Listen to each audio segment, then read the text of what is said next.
Lakini pia mojawapo ya dalili za hatari kwa mama mjamzito ni shinikizo la damu la ujauzito. Hii ni hali ambayo mama wengi wanakutana nayo, lakini wengi wanakuwa hawajaelewa, kwa hiyo wanachukulia kawaida na hawaendi hospitali. Lakini ni vitu gani vitakavyokuonyesha kwamba wewe mama una shinikizo la damu la ujauzito? Mojawapo ni pale mama anapopata hali ya kuona ukungu, yani anakuwa anaona ukungu au kwenye mwanga hafifu anakuwa hawezi kuona kabisa. Na pale mama mjamzito unapokutana na hii hali, inamaanisha kwamba msukumo wako wa damu au tunasema blood pressure inakuwa iko kwenye level ya juu kuliko kawaida.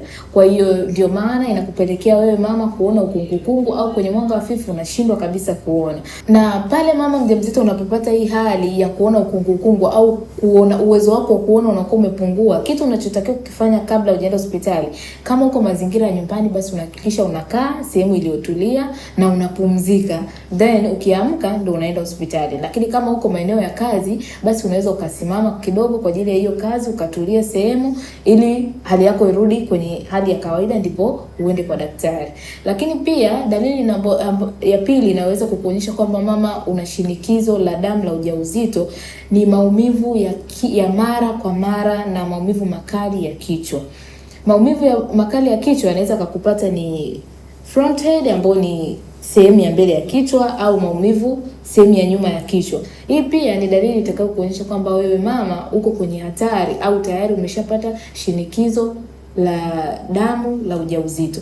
Kwa hiyo hivyo basi unapopata hali hii ya maumivu makali ya kichwa, ni vizuri wewe mama ukaenda hospitali kwa ajili ya kutibiwa ile tatizo la shinikizo la juu la damu.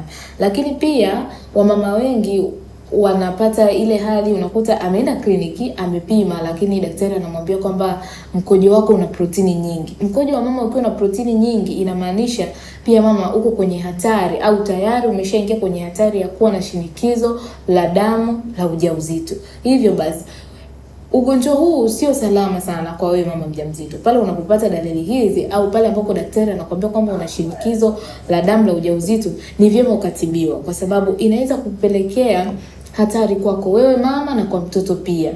Pale ambapo mama unapata hali hii au dalili hizi ambazo nimezitaja, ni vyema ukawahi hospitali kwa ajili ya kutibiwa, kwa sababu ukikaa bila kwenda hospitali kutibiwa, tatizo hili la shinikizo la damu la ujauzito inaweza kapelekea wewe mama kupata mtoto ambaye ana tatizo la utindio wa ubongo, ambao sio kitu kizuri. Kwa hiyo ni vyema utakapopata dalili hizi au utakapoona dalili hizi ukawahi hospitali mapema.